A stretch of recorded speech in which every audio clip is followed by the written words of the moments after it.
or more reading out of Origins of the Gods by Andrew Collins and Gregory L. Little. We're now 1, section 12, Mr. Little's section. Once again, the image you're looking at is from Mr. Butterbud, no longer exists on YouTube. And that is an image of, well, at least the formation of an image of a Bigfoot in the sky. Hey, if they can have apparitions of Mary, why not a Bigfoot in the sky, right? And it's interesting about this Bigfoot is tossing things out of his hands, like other spirits, or grabbing them, one of the two. Isn't that interesting? You know, when you think about down here in the middle world, where the underworld and the upper world meet, and people filming dead images of things that look like Bigfoot, and they always have other things with them, other entities.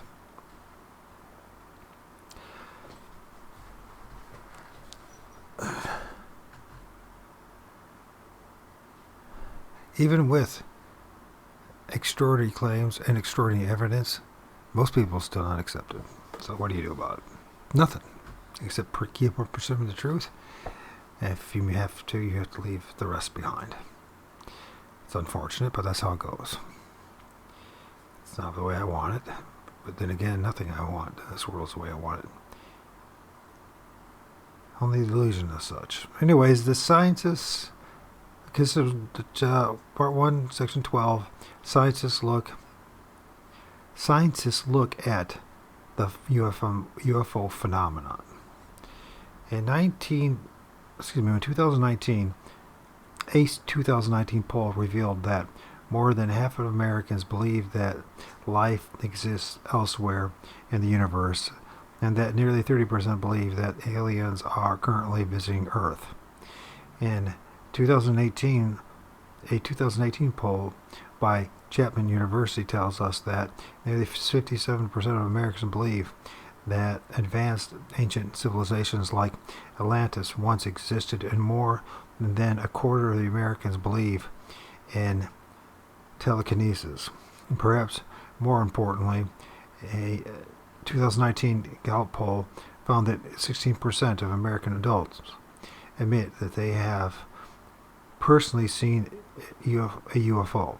Today, there are about 209 million adults in America, and 16% of them would represent an astonishing 33 million individuals who claim to have had a UFO sighting.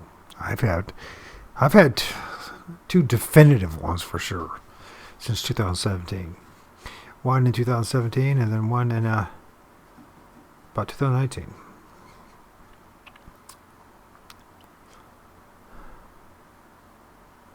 Yes, indeed. Yes, indeed. As is commonly known in ufology, somewhere around 95% of UFO sightings are something misidentified, weather phenomena, experimental aircraft, perceptual errors, and a number of other possibilities, including hoaxes. But excluding the 95% from the total still leaves us with more than 1.6 million unexplained reports. And that's just in America. Polling data from the United Kingdom and Germany shows similar findings among their populations. As we begin to explore modern phenomena, it might be useful to first examine the psychological state of people who claim contact and interaction with alien beings. Are abductees and contactees abnormal? Skeptics have often asserted that many people who reported close encounters with UFOs had mental disorders, were temporarily impaired, or were hoaxing. However, in the early 1990s, several psychiatrists and psychologists began studying the phenomenon. One of the first studies related biological analysis of 150 subjects who reported temporary abductions and persisted contact with UFO occupants showed that these subjects are remarkably devoid of a history of mental illness. The author cited, quote, fantasy proneness, end quote, as a possible alternative explanation to the absence of mental illness. The tests of fantasy proneness include having a belief in psychic or paranormal phenomena. However, experiencing a UFO contact leads many people to believe in the paranormal. In short, fantasy proneness may well be the result of paranormal experiences rather than being the cause of them. In July of 1990, ufologist Brent Rains conducted a survey of 46 people who reported UFO contacts, finding that the vast majority of his sample had a host of other paranormal experiences. Included were psychic experiences, telepathy, multiple UFO experiences, out-of-body experiences, precognition. The rates of mental illness and other disorders found in his sample were in the normal range. Rains, who has been active in the UFO field since the late 1960s, has concluded that the entire phenomena is intimately linked to psychic and paranormal phenomena. In an encyclopedia commentary on psychiatrist John Mack's well-known research into abductees, skeptic Joe Nickell concluded that fantasy proneness is clearly linked to the phenomena, implying that this personality characteristic likely caused people to have imaginary experiences. However, as mentioned above, fantasy proneness may well be the result of experiencing paranormal phenomena rather than their cause. Such experiences are proof too that psychic and paranormal phenomena do indeed exist. The vast majority of fantasy proneness assessments done on abductees and the people who reported contact experiences ask if they believed in such phenomena after they report paranormal experiences. More recently, the Edgar Mitchell Foundation for Research into Extraterrestrial and Extraordinary Experiences, FREE, F-R-E-E, published the results of an impressive study that began in 2013. In their experience research study, FREE performed an extensive evaluation of 3,256 individuals who had reported contact experiences. A contact experience involved close contact with a UFO and or interaction with the occupants of the UFO. The average age of the subjects were 49.5 years, with 57% of the subjects being female, 71% white. Most of the subjects, 70%, saw themselves as being contacted rather than being abducted. The vast majority of the subjects related that the objects they saw, called unidentified aerial phenomena, UAPs, in the report appeared to be under intelligent control.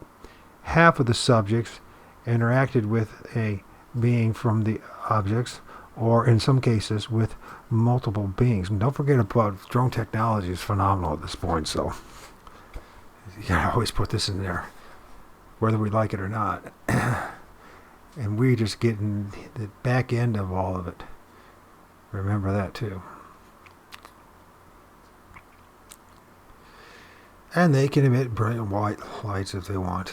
So now we got another layer of possible deception. Can people have more than eager? There's more enough people out there to deceive other people for a paycheck.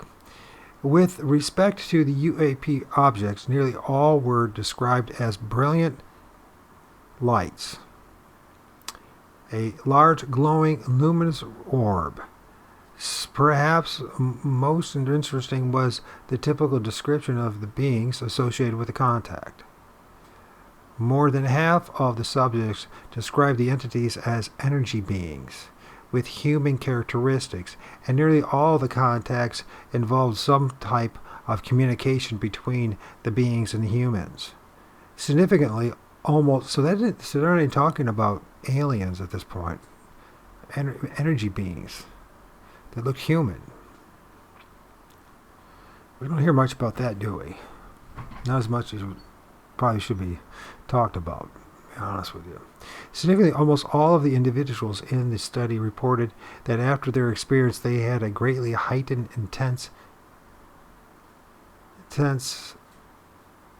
they had heightened interest in spirituality. In its conclusion, the free report related that the UAP experience is primarily a paranormal phenomenon with both physical and psychic aspects. Interestingly, all of these findings match Nick Redfern's conclusion about the contactees from the 1950s and 60s. Redfern related, quote, a common factor among many of the contactees encounters is that they involved direct interaction with unidentified aerial balls of light. That's dot balls of light that seemed to exhibit a degree of intelligence, and that they're then transformed into the either gleaming flying saucers or benevolent extraterrestrials. It is generally accepted in ufology that the most UFO reports are of unknown lights in the sky. As the brightly lit, often translucent balls of light gets closer, they often transform into different shapes, and witnesses become mentally changed.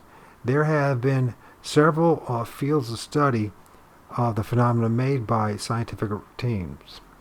These studies are usually ignored or dismissed as irrelevant by many of the UFO field because they do not fit their idea of what a UFO should be. But the core of UFO phenomena, as well as that of the beings associated with the phenomena, is likely revealed within this research. Project Identification and the Missouri UFOs.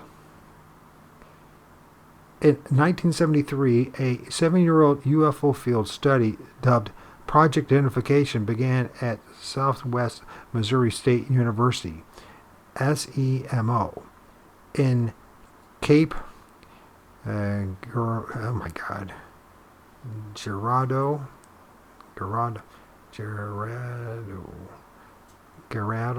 I'm not sure pronounce that. Gerardo, Missouri. I don't know if I pronounced it right. I'm sorry for those in Missouri. I'm bad with names. The study traced its inception to scattered reports that emerged in 1967 of. I've heard that Missouri is a quote-unquote hotbed for UFOs. I've heard that several times now. I don't know if it's true or not. Of strange lights and disc-shaped objects hovering and moving over the Mississippi River in southeastern Missouri. The area where the most reports were made ran from New Madrid, Missouri, extending 70 miles north to Cape Girardeau. I guess that's how you pronounce Girardeau. And some 75 miles or so west to the Piedmont area of Missouri. The local and state newspapers published numerous articles about the 1967 events, but the national media and the UFO investigators initially took little notice. By early 1973, UFO activity in the western part of the area had increased to such an extent that virtually all of the state's newspapers and TV stations were issuing stories every day. This flood of reports caught the attention of several UFO researchers. In the Piedmont region, literally hundreds of people were reporting odd, multicolored lights darting around in the sky. The lights were popping on and off, changing colors and shapes, and instantly changing directions. Many witnesses also reported that, when closely viewed, the lights looked like saucer-shaped craft. In 1973, a team of researchers from the International UFO Bureau in Oklahoma City went to Piedmont region and interviewed 200 witnesses over 11 days. It was eventually reported that at least 500 different people had witnessed the UFOs in Piedmont area alone. Hayden Hughes, the author of several UFO books, was the lead investigator. Hughes, if I'm saying his name right, I'm probably not. Hughes, but I guess that's how it is, had some interaction with the university officials who were also organizing their field study at the time. He published a two-part article in 1976 in the now defunct magazine True, Flying Saucers and UFOs Quarterly. The most common reports described small balls of glowing and pulsating lights that moved over towns, farms, roads, police stations, and even TV and radio stations. The lights were of multiple colors, white, orange, green, and red being the most common. The lights often changed color as they were viewed. Transmitting towers were knocked offline by many of these events, including at least one police radio tower. Numerous reports of scrambled receptions of radio and television signals were made by the population. Several newspapers reported, several newspaper reporters witnessed and photographed some of the events, leading to a brief visit in March 1973 by the famed ufologist and former head of the U.S. Air Force Project Bluebeam, J. Allen Hynek, who visited the area at the behest of a Missouri state representative and a local police chief. Of course he would go, because they're part of it. They're seeing if it's working, probably. Hynek saw nothing in the sky in his brief one-day stay, but he interviewed a couple of excited people, leading him to conclude that the power of suggestion was at work and that the cases were uninteresting stuff. Hynek inspected a few photos taken by witnesses and immediately dismissed one as a lens flare.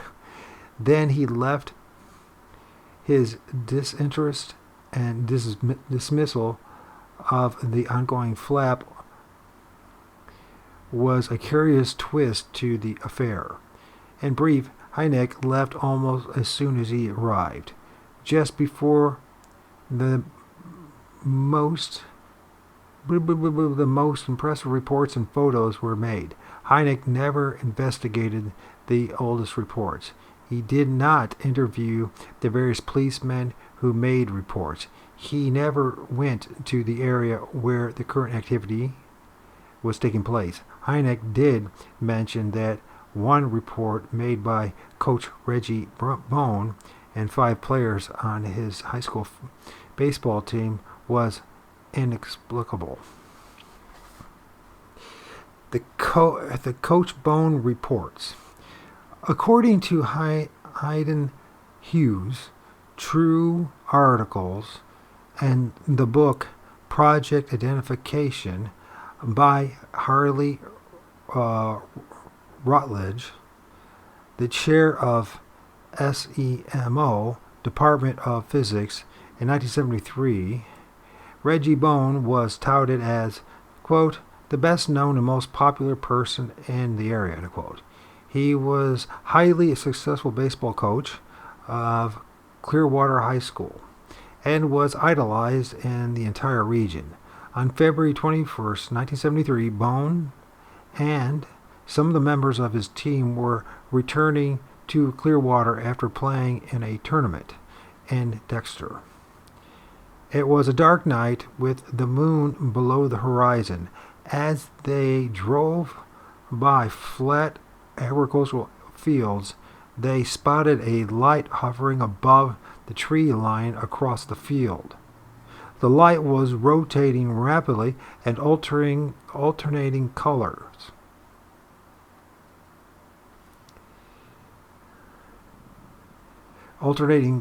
Colors from red to green to amber to white, after which it repeated the same cycle.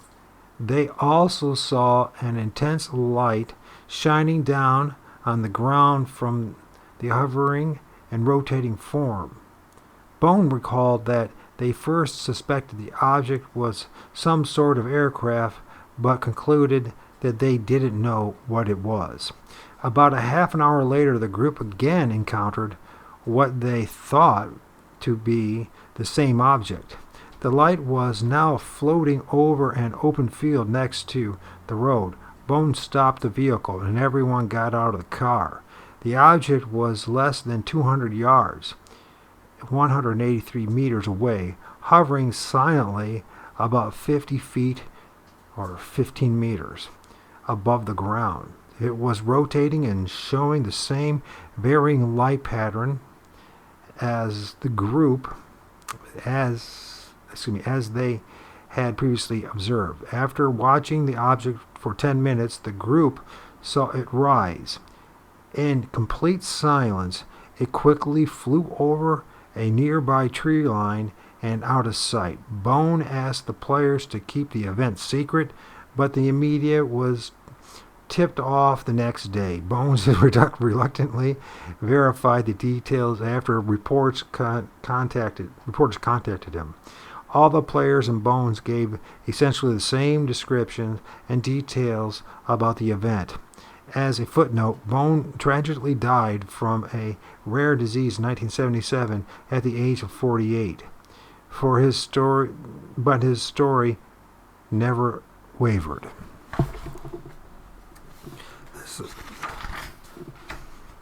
Hope he's in a better place.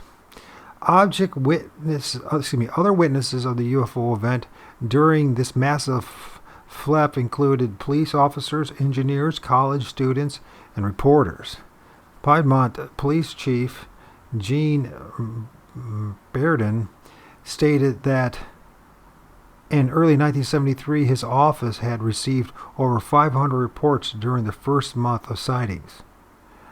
Bearden stated, "There is no doubt there's something up there. We just don't know what it is." On March 22nd, a student took 8 infrared photos of the objects while accompanied by radio station KPWB news reporter Dennis Kenny. Kenny reported it looked like a big orange light glowing from white to orange. That's what I saw Sunday too, but I swore that was a balloon. It could be, I don't know what the fuck. I wish I was able to take a picture of it. I could. My son is here. My son is here. You're here early, buddy. What's up? Nothing much. Let me finish this recording and I'll stop, okay? I got 2 paragraphs. How you doing, man? Doing okay. Glad to see you. Should I order pizza tonight? As it's too cold to go shopping. Sure. Okay? We'll wait till this weekend. Where am I at with all this? Operating... Hey, Chase? Chase? Yeah? Don't play that until I'm done. Give me 5 minutes, okay? Okay. I'm gonna go up here. Just come here and listen. Come here. Chase, just come here and listen. It's almost over. It looked like a big orange light glowing from white to orange. An odd report on the same day from 80 miles away. Operating engineer and another employee at Grand Tower Power Plant witnessed an object hovering over the transmission tower. The engineer reported there it was, hovering about 1,500 feet.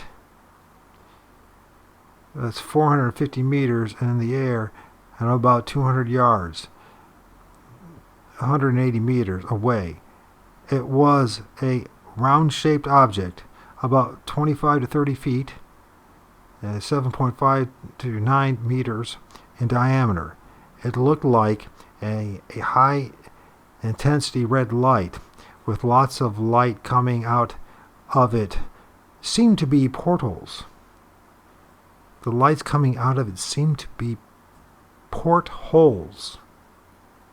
This is true. I've talked to people who said that they've seen these things drop off numerous entities.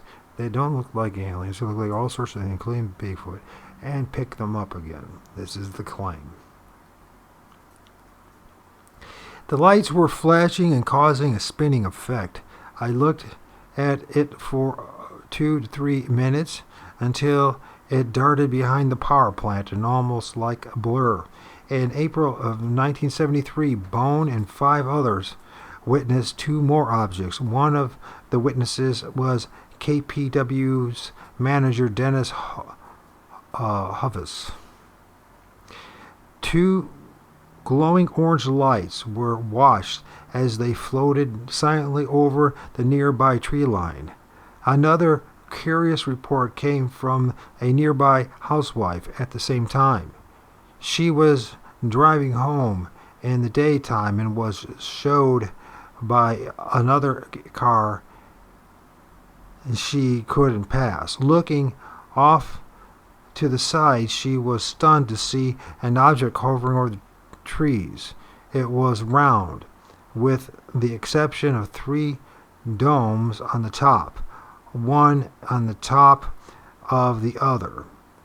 It appeared to have a dull band or something going around the center. The craft emitted no sound and looked like aluminum and was at least 40 feet, 12 meters across. All right, we're back. Back in the saddle again. Let's see what's going on. It's been a couple days since I read all the book. I had my son this weekend, so I'm grateful for that. Even if he was fighting over the reading a book. It's amazing how he doesn't want to read a book. I don't blame him though. But if he learns how to read, or he learns to enjoy to read, he'll be so much further in life. Even if 90% of it's nonsense. Just the ability to be able to read and comprehend what you read. So last I checked, we're on page 106. We're in the section Scientists look at the UFO phenomenon. This is out of the book, once again, Origins of the Gods by Andrew Collins and Gregory L. Little. I know I already said at the beginning of this recording. That was 2 days ago. So Harley Rutledge, Project Identification. At the same time that Bones first encountered was reported in the newspaper, 2 physicists, physics students at SEMO went to Rutledge, the chairman of the Department of Physics, and told him that they had observed a large silvery disk in the sky during daytime. Rutledge then in his 10th year at the university, was well aware of all of the UFO reports in the region. He was acquainted with Bone and the students, and he found their reports credible. Rutledge did not believe in UFOs, nor did he disbelieve. He simply decided to see if he could observe, measure, and identify what people were reporting. Rutledge started by convincing SEMO astronomer Milton try this. It's Ueleke. Ueleke, I guess it would be. So Milton Ueleke, to accompany him to the Pine Mount area to take a curious look at the events and talk to a few local officials who had been involved. Rutledge informed the university president, Mark F. Scully, of his plans and added another physicist, Sidney Hodges, and 2 senior students to his initial team. On April 6, 1973, the project began. Gradually, the scientific team was enlarged. The full details of the study were published in Rutledge's 1981 book, Project Identification, the first scientific field study of the UFO phenomena. The Missouri UFO field research took place over a 7-year span, eventually included over 35 physical scientists, several engineers, and some university students, and many others serving on observation teams. A total of 158 different viewing stations were employed in the study, with 620 total observers. During the 7-year study, there were 157 documented sightings of 178 different UFOs, typically described as anomalous lights.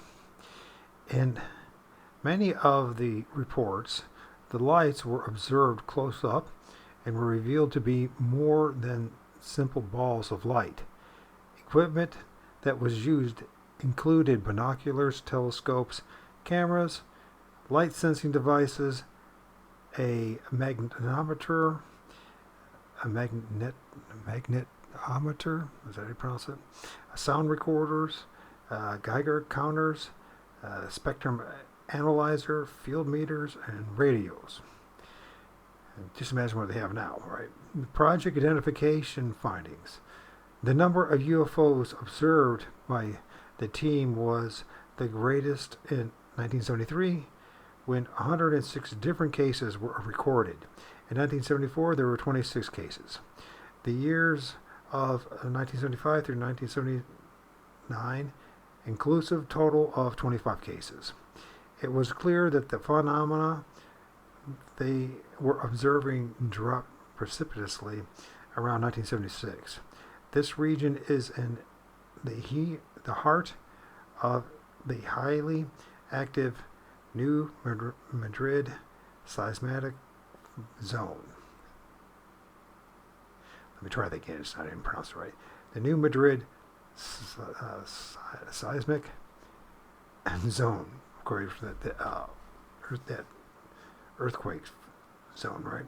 Several moderate earthquakes occurred just before the frequency of the lights dropped off. In March of 1976, a 5.0 earthquake struck the New Madrid seismic zone. After the earthquake, the UFO flap all but ceased. In the 157 sightings of the project team recorded, they counted 178 different UFOs, meaning that some cases had multiple objects. For example, one case recorded 10 different objects observed at once. A typical observation was of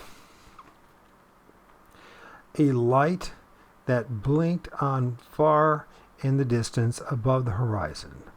The light would usually be an orange or amber ball that would eventually move rapidly in one direction and then make a sudden 90-degree turn. The light would often move rapidly up and down and take off suddenly for some distance and then change directions.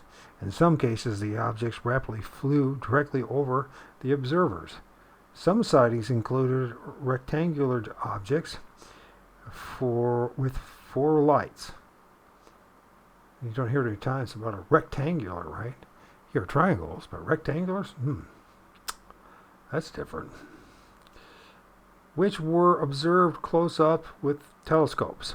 The observers reported that the lights had what appeared to be windows on them, with light shining through the windows from the inside.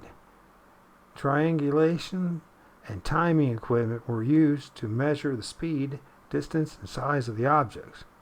Many of these calculations showed that the objects accelerated instantly to thousands of miles an hour and made sudden, seemingly impossible turns. The group also recorded numerous incidents of disc-shaped objects, both at night and in the daytime, although they were never able to get a single photo of these where the saucer-shaped objects were visible on the process filmed. Let me try that again. A single photo of these where the saucer-shaped objects were visible on the process film. Okay. A military presence was noted in several of the most spectacular cases. Drones. See, they had drones back then, buddies. You better believe that. And they've been working on this for a long time. Saying that, I'm not saying there's not quote unquote UFOs that are not being manipulated by the hands of man. I'm just saying there's an awful lot out there now that you have to contend with. They made sure of that, didn't they? With the lines in the sky, all the drones, all the satelloons, all the satellites, all the other things.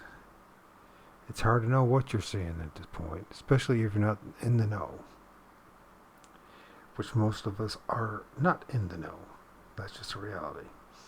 So a military presence was noted in several of the most spectacular cases.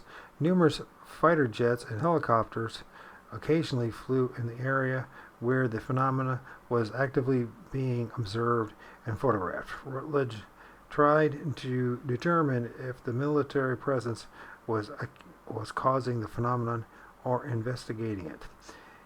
And his contacts with the military revealed that no experimental craft was being tested. Of course, they wouldn't tell him that anyways, or he wouldn't be allowed to tell us that. The project team concluded that the military was also trying to discover the origin of the light phenomenon. In the late 1990s, I was told that the Missouri Air National Guard was, in fact, responding to reports and making attempts to discover their source. I was also able to review a handful of witnesses. Rutledge, who lived in Cape Girardeau, I don't know, it's like that, eventually began seeing UFOs frequently in the city. He organized an observation team in his own yard on several occasions. In one quiet, spectacular case that occurred in June 1973, Rutledge watched a 200-foot long and 64-meter bullet-shaped object silently fly over the Mississippi River. Rutledge wrote, "It was not like anything I had seen before. I looked at the craft. It had no wings, I did a double take. It had no tail structure either. A slight feeling of nausea, nausea. I can't speak today. Sometimes I wonder if I got words flying in my house or something. Okay,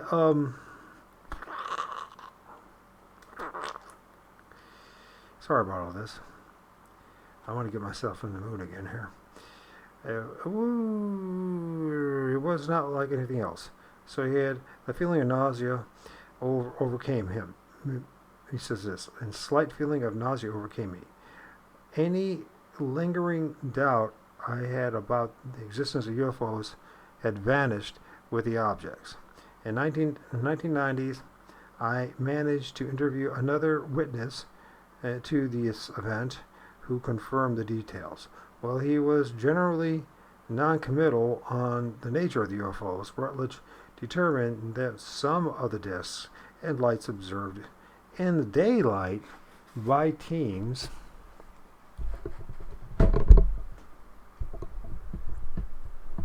to be better like this. By teams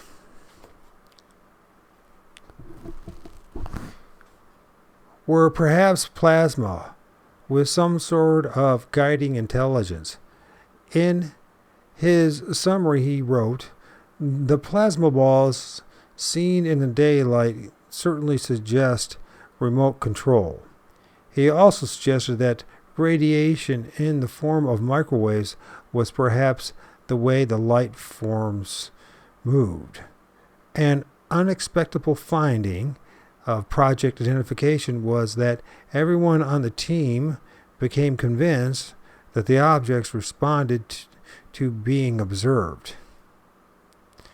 The project cited 32 different cases where the UFOs directly responded to the ground station's observers. Rutledge and his team concluded that the objects were aware of their presence and would interact with them, sometimes seemingly toying with them. As he became more and more enmeshed with the research, he became haunted by the light forms. It was as if the phenomena he was studying became interested in him. As the project began to wind down, Rutledge noted that in later interviews that some balls of plasma 2 to 6 inches, 5 to 15 centimeters in diameter, would actually follow him around and even appear inside buildings on the university campus. He found, as do many people who become intrigued by UFO phenomena, that when you get deeper into it, the strange things begin happening. An observation once made by John Keel seems appropriate. Keel mentioned that if you notice and become interested in the phenomena, it can notice you and become interested in you. That is essentially what Rutledge concludes. That's interesting because that's what I figured out on my own. That once they know that you know of them, the game is on. And this is with Bigfoot or anything else. Seems angels and demons and God and spiritual and all that kind of stuff, right? Rutledge retired from SEMO in 1992 and died at the age of 80 in 1906. Even though he gave a presentation at a MUFON, Mutual UFO Network conference, his work was occasionally noted in MUFON publications. His statements about plasma and his overall findings were essentially dismissed and ignored by ufology. Of course not. Of course they would do that. Because if you get honest about what's going on, there ain't no money in this. And then you got to get honest too, because now you're doing spiritual things, and then you have to go deeper into the research, and it's going to take you outside of traditional scientific method. You're just going to have to, which prefers to believe in something else entirely.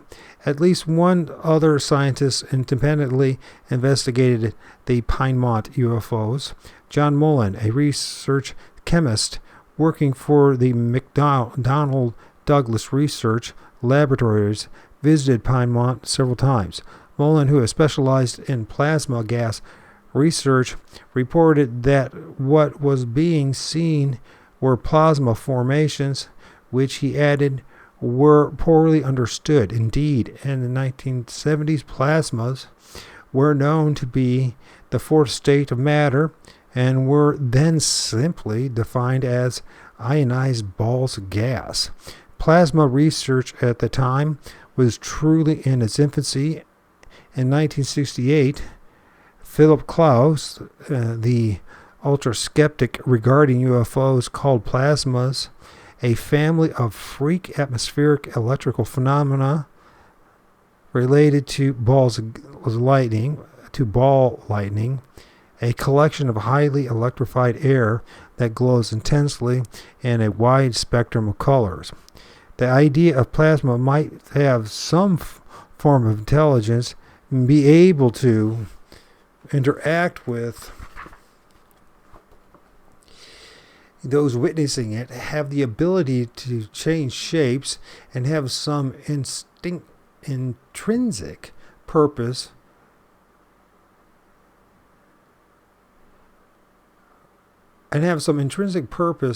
was unimaginable back then, but it's intrinsic. But when Klaus issued his highly skeptical books on the UFOs, attributing them to the brief appearance of plasma became a dirty word in the entire field. The Yakima Tribe Reservation Studies. Washington State has certainly had its share of UFO reports, and virtually everyone interested in the phenomena is aware that the whole flying saucer craze was started by Kenneth Arnold in 1947 encounter, which took place only 71 miles, 114 kilometers from Yakima. A series of UFO-like sightings, in many ways similar to the Piedmont UFO reports, began in the late 1950s. On the Yakima Reservation, not far from the city of Yakima in south-central Washington State, the tribal name and city name are different by one letter. While the number of these reports peaked in 1972 to 1974, the phenomena in the region continues to this day. The activity today centers around Mount Adams. Well, that's a nice name. My name is Michael Adams. Hello, Mount Adams. My name is Michael Adams.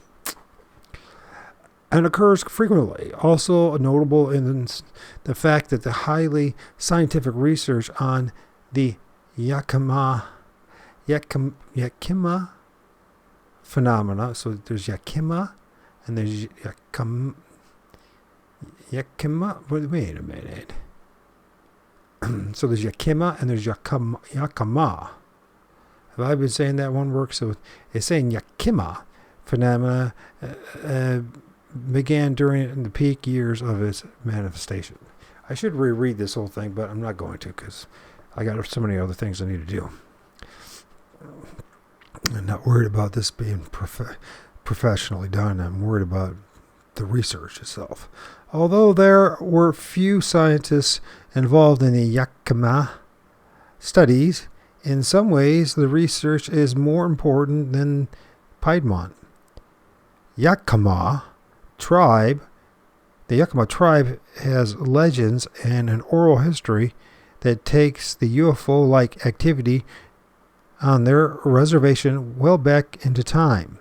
For example, they have stories of little people known as stick Indians and legends of light forms that interact with observers.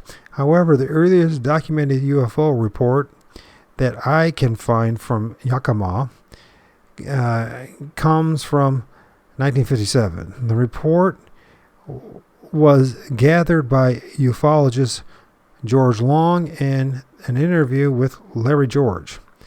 Did I say George? Greg Long, Larry George, okay. Who was then stationed at a no longer existing fire lookout on Simcoe Butte on the southern extreme of a 1.3 million acre reservation. George was scanning the forest for fires when he saw a light in the sky, about the size of Venus, suddenly dip into a canyon. During the next few years, George had more sightings, but the vast majority of reports came in the early 1970s. Another article by Long, published in July/August 1994, International UFO Report Journal, related that fire lookout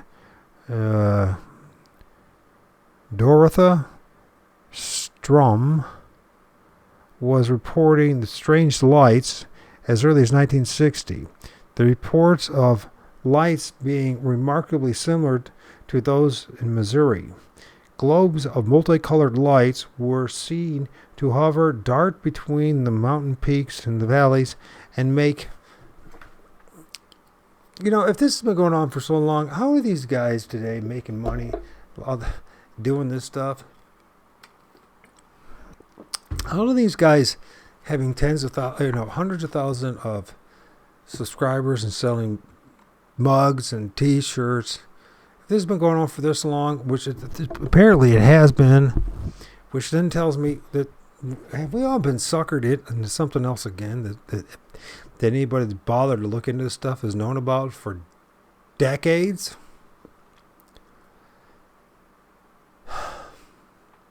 There were many cases of lights interacted with the observers. There were reports of disc fluorescent metallic craft, brilliant lights hovering over automobiles that heated the car's interior. Many of the most credible Yakima reports were made by trained fire lookout stations at 3 key locations on the reservation. One particular ridge on the reservation, called Toppenish Ridge, was a focal point of the sighting. In general, most of the fire observers' reports described glowing orbs of light, often orange in color. Remember, Dan, I saw an orange one myself Sunday night when I saw that damn streak of light over my house. Yeah. Orange it was, by the way. Ball. Like a globy, like a balloon. Okay. Often orange in color, that floated up and down over 100 geological fault lines that cover Toppenish Ridge. Other reports involved red, white, green, blue, and yellow balls of light. From 1972 to 1978, engineer Bill Vogel collected 92 sighting reports, and in 1978 article in the Tri-City Herald, Vogel stated that in 1975 to 1976, there were 200 to 300 reports made each night. Not each year, each night. That's a lot.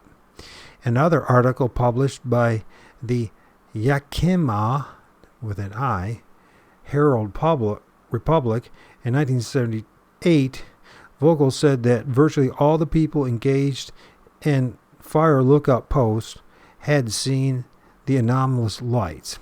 On a few occasions, where the lights were in close proximity of them, the observers had odd physical sensations and curious mental experiences. Most of the strangest reports came from ranchers living near the base of Toppenish Ridge. In one report, their tractor became highly active when a glowing object hovered overhead. About 20 reports made from the location involved very close interactions with the globes of light that included radio interference.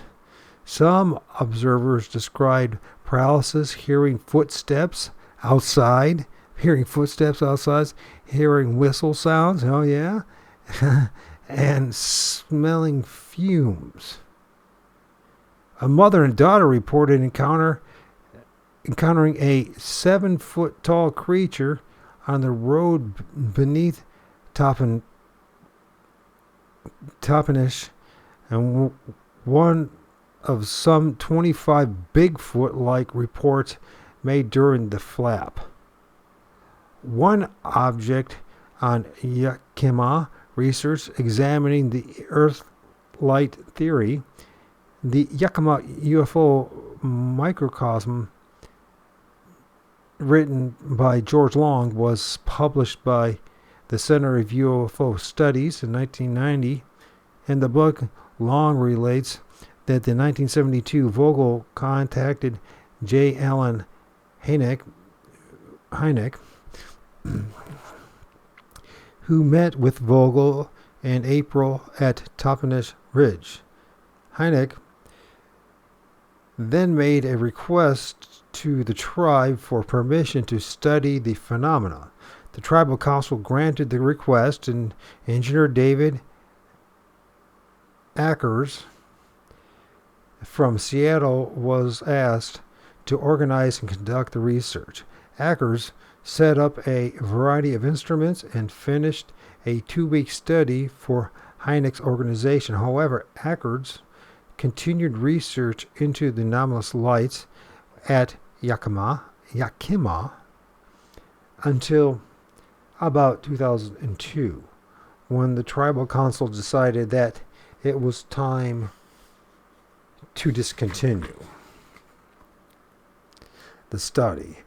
Akers maintained a research website on Yakima, not Yakima, but Yakima, and is associated with the worldwide scientific group devoted to studying anomalous lights. And the results of the research led Akers to have a disdain for using the term UFO to describe the Yakima phenomena, because to most people immediately implying something extraterrestrial. But the anomalous lights were certainly unidentified and very real, at least in the sense that they can be seen, photographed, and measured in various ways. In some cases, the lights appeared to follow fault lines on Toppenish Ridge. But the vast research that was done shows that the lights were seen nearly everywhere in the region. Akers also found that unusual magnetic phenomena are associated with the lights. An 2001 study conducted by Akers reported that the results of 12-hour magnetometer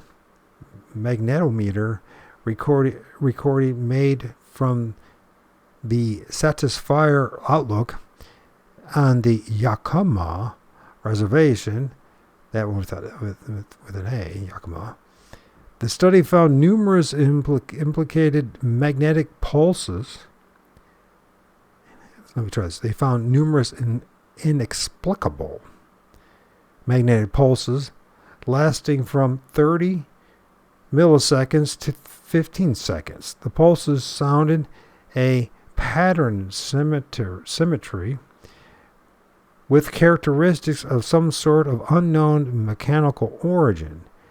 Akers related that no anomalous lights were observed during the study, but that There were similarities between the collected data and data recorded during anomalous light displays elsewhere. In the total of 845 pulse, try this, a total of 845 plus events of unknown origins were recorded.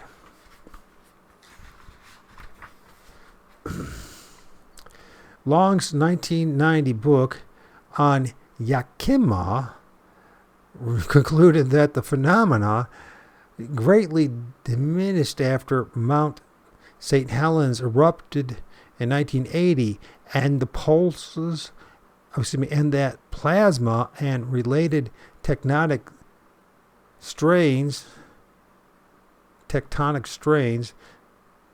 theories probably have some relationship to the Yakima reports.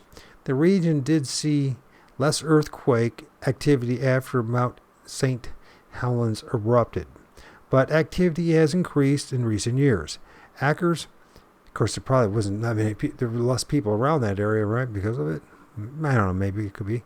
Hackers informed me that in 1980 the phenomena did appear to lessen somewhat, but it has continued to the present. The book was just recently written, so it's 2023.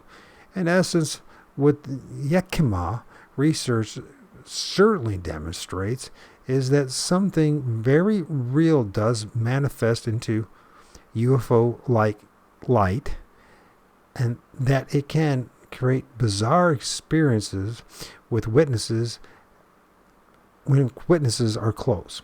In the mid-1990s, I spent many weeks in Washington State doing counseling work for the state, including 3 weeks in Yakima, where I had several nightly visuals watching the focal point of the activity, Toppenish Ridge.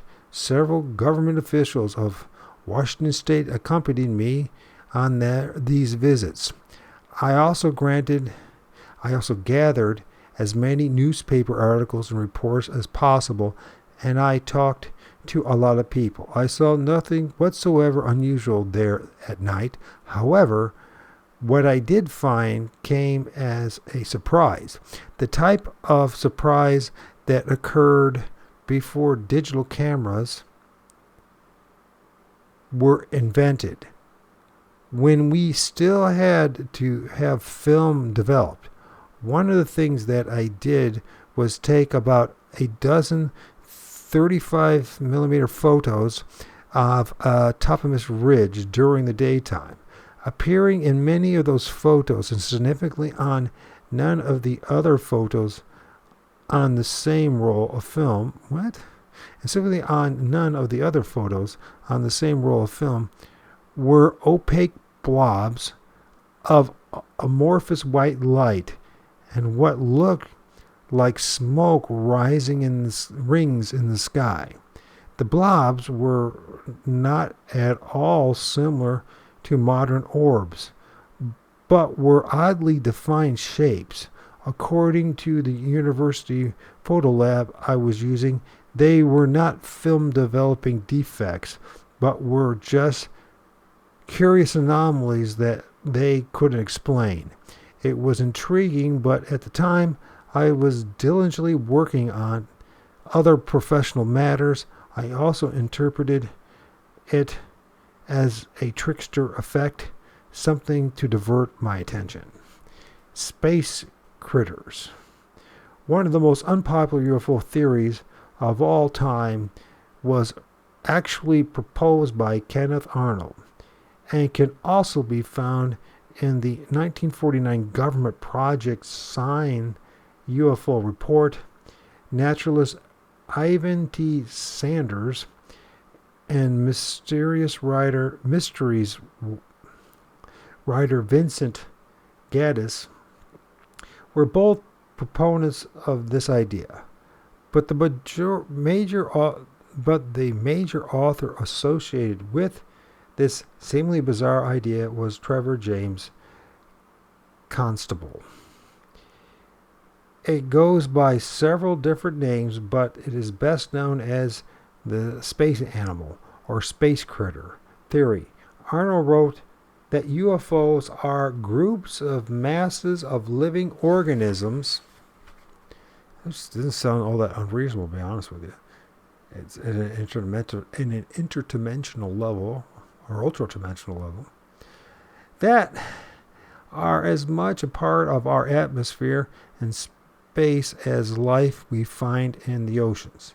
Sanders wrote that this was the most probable explanation of UFOs. Constable, however, gave the most detailed explanation, writing that they are amoeba-like life forms existing in the plasma state.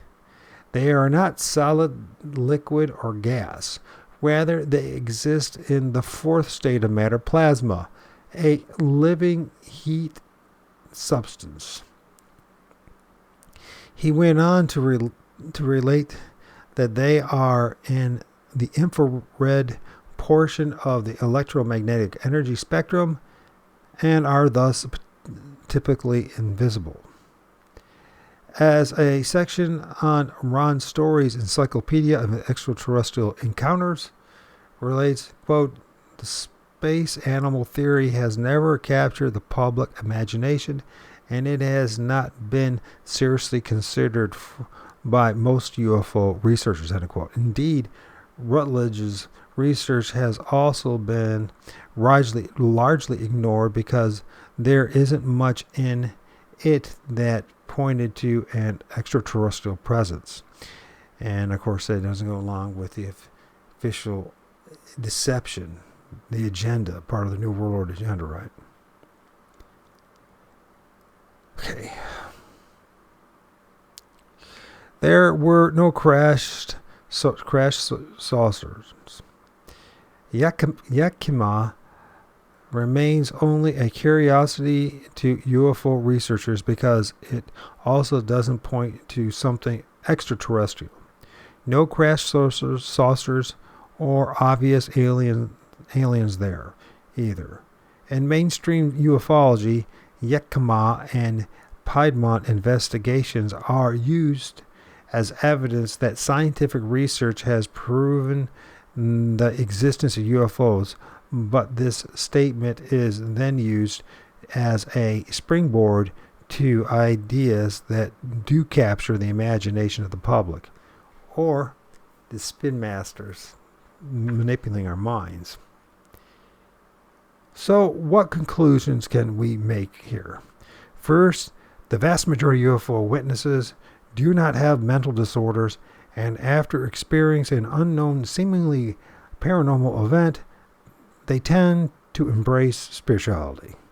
We can also conclude that the vast majority of UFO reports are associated with and often begin with glowing balls of light that appear to interact with witnesses. When the light forms are close to the witnesses, the precipitants, I can't say the word now. Precipitants. Okay, it's not saying precipitants because it's not. I maybe is this a misspelling? Okay, the precipitants.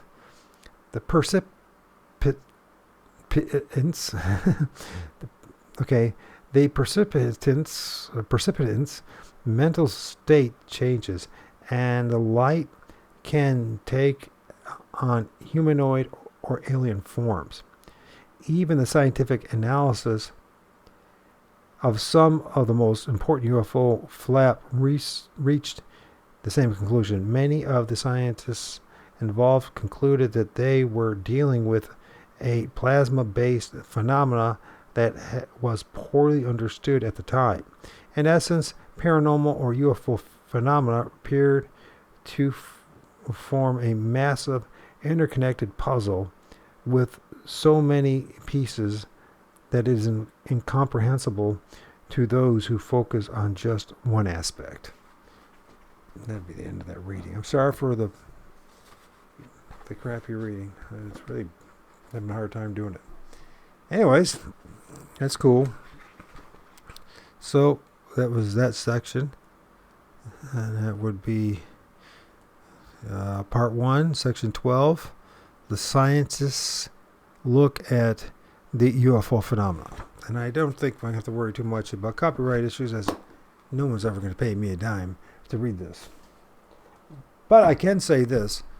It's become pretty more clear to me that the quote-unquote plasma phenomena, a kind of interdimensional phenomena associated with these orbs, is what most of these quote-unquote UFO sightings are, right? And many of these look very metallic, but are not actually metallic. It's kind of like, think of mercury. That kind of thing. Yeah. Not to say it is mercury. You're going to try, go all the way. Otherwise, don't even start. If you're going to try, go all the way.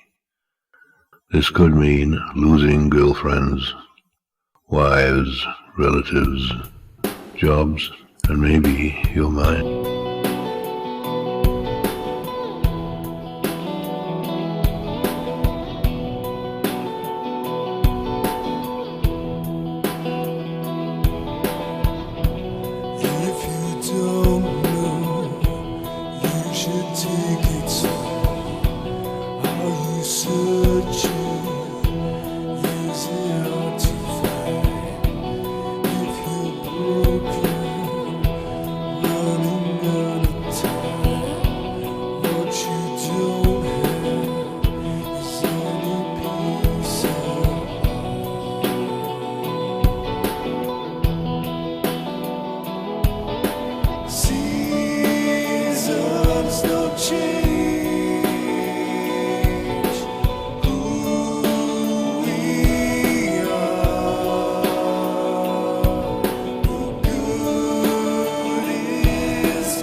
If I